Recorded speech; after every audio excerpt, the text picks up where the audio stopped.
Samantala, maaga ang abiso ng Department of Public Works and Highways o DPWH Bicol sa mga motorista hinggil sa inaasahang mabigat na daloy ng trapiko sa week-long celebration ng Kaugma Festival.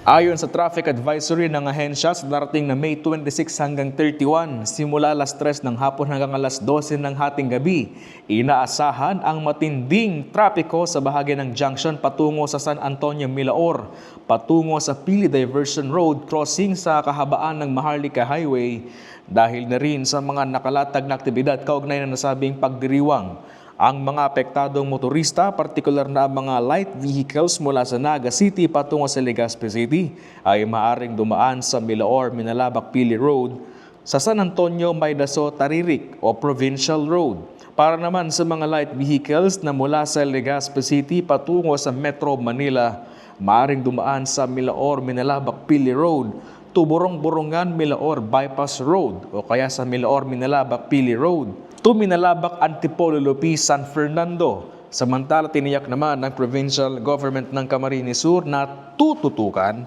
ang traffic situation sa lugar at magde-deploy ng pulis at force multiplier para matiyak ang kaligtasan ng publiko sa buong selebrasyon ng Kaugma.